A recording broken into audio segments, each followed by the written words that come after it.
Insan, Zendagi, Azadi. Women, life, freedom. The Norwegian Nobel Committee has decided to award the Nobel Peace Prize for 2023 to Narges Mohammadi for her fight against the oppression of women in Iran and her fight to promote human rights and freedom for all. Her brave struggle has come with tremendous personal cost. Altogether, the regime has arrested her 13 times, convicted her 5 times, and sentenced her to a total of 31 years in prison and 154 lashes. Ms. Mohammadi is still in prison as I speak. In September 2022, a young Kurdish woman, Masha Gina Amini, was killed in the custody of the Iranian morality police. Her killing triggered the largest political demonstrations against Iran's theocratic regime since it came to power in 1979. Under the slogan, "Woman, Life, Freedom," hundreds of thousands of Iranians took part in peaceful protests against the authorities' brutality and oppression of women. The regime cracked hard down on the protests. More than 500 demonstrators were killed. Thousands were injured, including many who were blinded by rubber bullets fired by the police. At least 20,000 people were arrested and held in custody. The motto adopted by the demonstrators, "Woman, Life, Freedom," suitably expresses the dedication and work of Narges Mohammadi. Woman, she fights for women against systematic discrimination and oppression. Life, she supports women's struggle for the right to live full and dignified lives. This struggle across Iran has been met with persecution, imprisonment, torture, and even death. Freedom, she fights for freedom of expression and the right to independence, and against rules requiring women to remain out of sight and cover up their bodies. The freedom demands expressed by demonstrators apply not only to women, but to the entire population. In the 1990s, as a young physics student, Narges Mohammadi was already distinguishing herself as an advocate for equality and women's rights.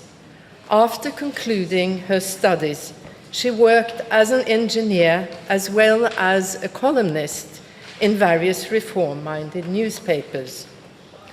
In 2003, she became involved with the Defense of Human Rights Center in Tehran, an organization founded by the Nobel Peace Prize laureate Shirin Ebadi.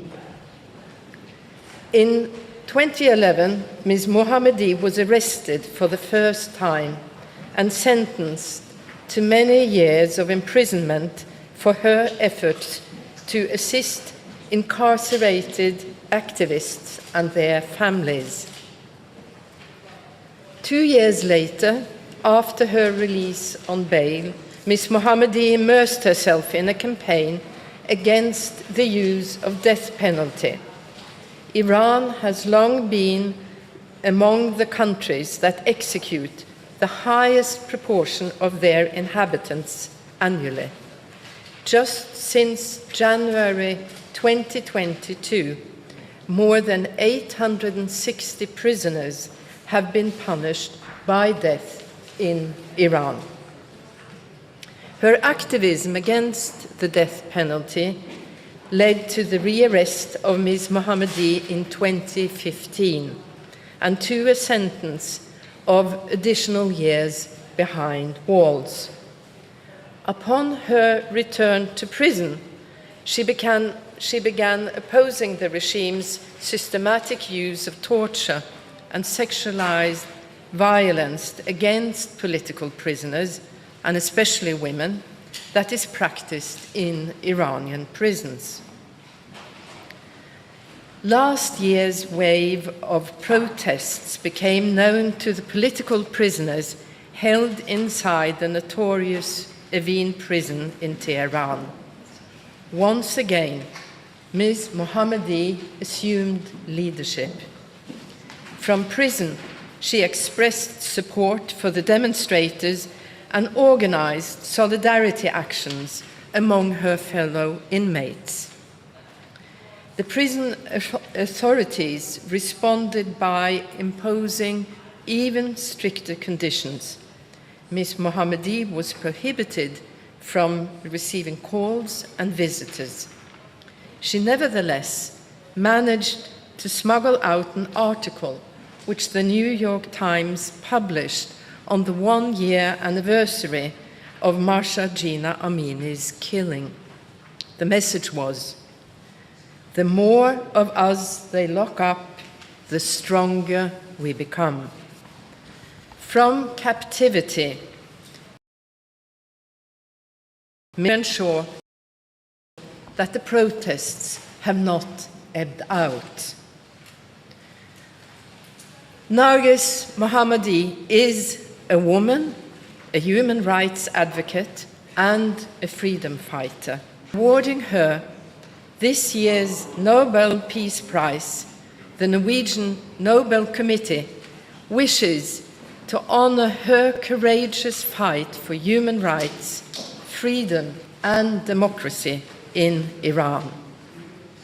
This year's Peace Prize also recognizes the hundreds of thousands of people who in the preceding year have demonstrated against the theocratic regime's policies of discrimination and oppression targeting women.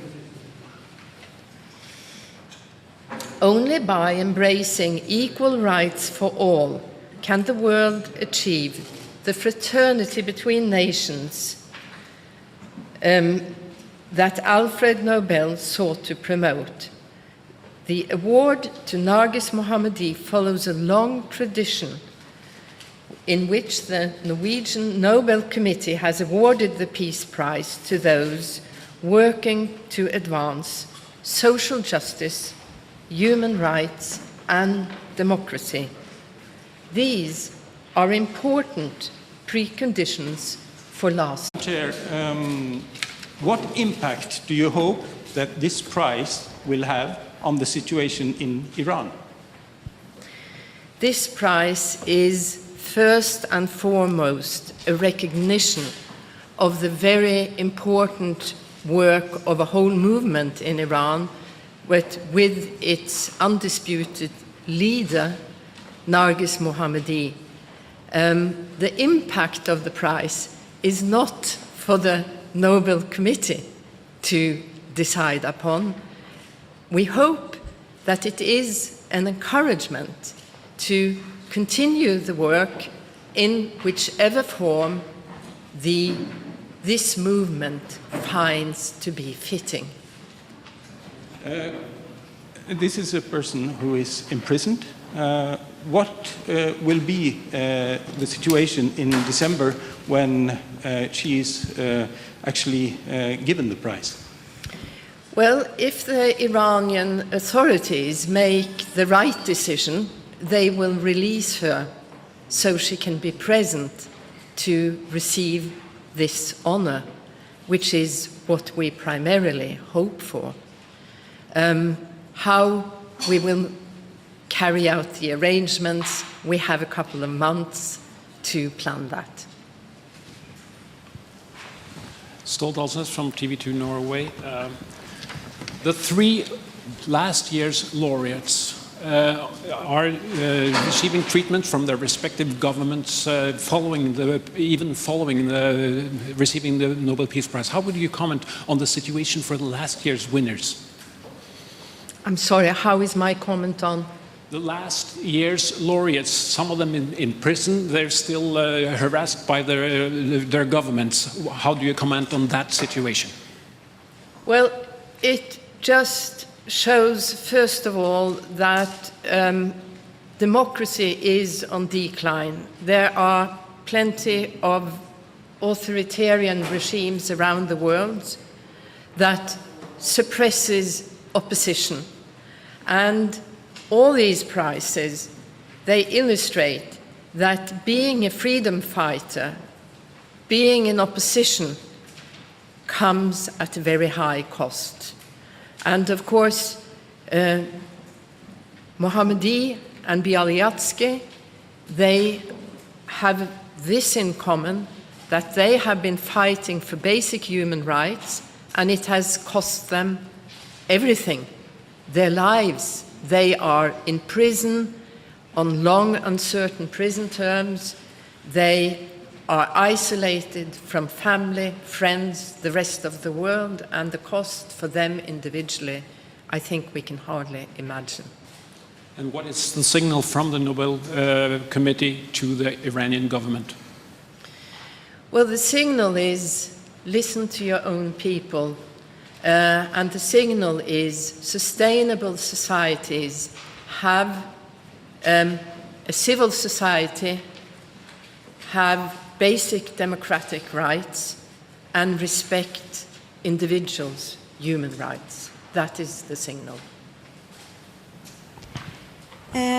Madam Chair, how has the committee reflected on whether or not this prize will affect Narges Mohammadi's security situation? This is, of course, impossible for us to predict. She is already in prison. She has, over actually 3 decades since she was a student, led a life with a calculated risk. And she has taken the position that she will do what is right at all costs. But if there's any further repercussions against her, the responsibility for that is at the government or other people who carry out these repercussions. The war in Ukraine still has great impact for people all over the world. Why has this year's Nobel Peace Prize not reflected on that? Well, we never comment on the prizes that we do not give, as you implicated in your question to have a comment on why we had not looked in a different direction. This year, we have found it paramount to, first of all, honor this very particular movement in Iran. That is a unique situation. Many have described what has happened during the last year as a revolution. Perhaps that remains to be seen. But what we do see is that a revolution carried out by women is a little bit different than other movements.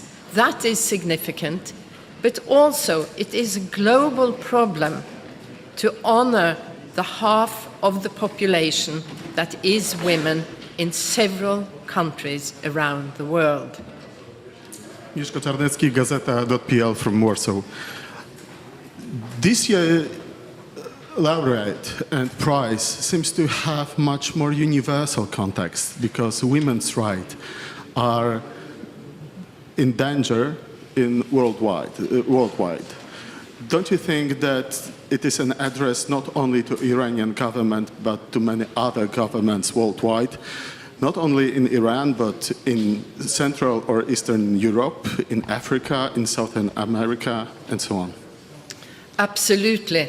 But I will also say, and I would like to add, that I believe all the Nobel Prizes also have a universal impact. We connect it to one person, one movement, one situation, but there is a universal message of what it takes to create peaceful societies. Any further questions? Doesn't seem to be the case. So then the press conference is over. Thank you very much.